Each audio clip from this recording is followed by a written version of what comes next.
The holiday is over now and it's 2015 and you're looking to build a gaming PC this year and you're on a budget. My name is Tommy and this is a budget gaming PC for $800. So let's start with the CPU. For the CPU, I was looking for something that's robust, that can last a while, and it's great for gaming and editing. So I chose the i5-4670K. This processor is unlocked. It runs at 3.4 GHz, and you can do a little bit overclocking if you put the right cooler on. To cool this CPU, we won't be using any special cooler. We are just using the standard cooler that comes out of the box, standard Intel cooler.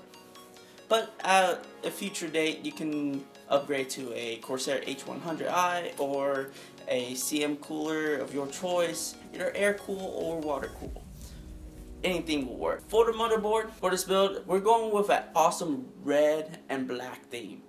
It's gonna look awesome. So I chose the Gigabyte GAH97 Gaming 3 motherboard. It supports M.2 SSD support. It has one PCIe 3.0, one PCIe 2.0, and 3 PCIe 1.0 slots. It has a killer NIC, gigabit Ethernet, DisplayPort, HDMI, DVI, VGA, all that normal display stuff.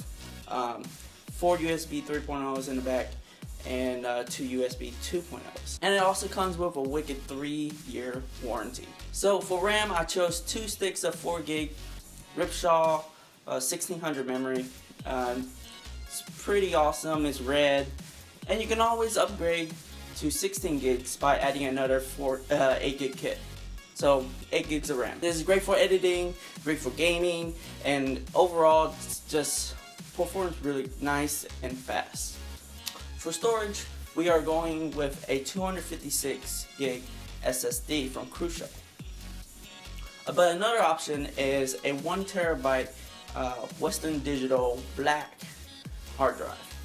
I recommend buying the SSD first and pick up a hard drive later. So what are we doing for the graphics for this machine?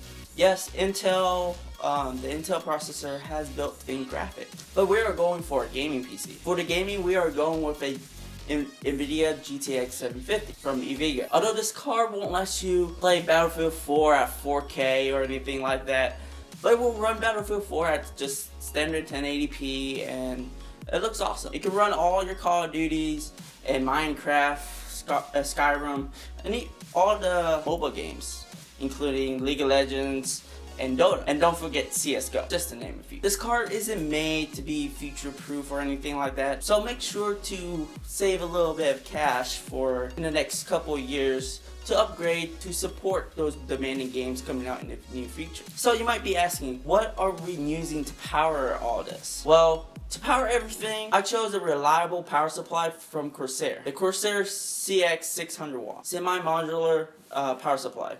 This keeps your build nice and tidy and doesn't have that extra wires going around, so you can able manage most of these wires. And it gives you a little bit of room to do a little bit of overclocking on your CPU or upgrade your GPU if you choose to do so. To house the entire thing, it was very difficult because I want this build to be about $800, but most of the fantastic cases are so expensive, so this was very difficult.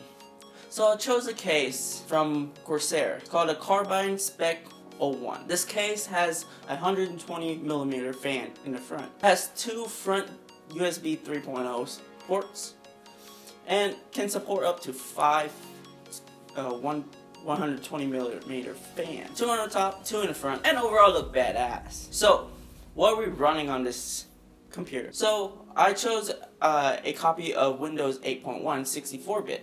You want to choose a 64-bit because it allows you to use that 8 gigs of RAM, where 32-bit only limits you to 4 gigs of RAM. And I chose 8.1 because Windows 10 is just around the corner, and it gives you an option to update to Windows 10 for free. Well, there you go, a gaming computer for $800. Please leave a like if you like this video, and leave a comment and let me know, are you a fan of the red and black build? And subscribe for more anime, gaming, and tech content like this.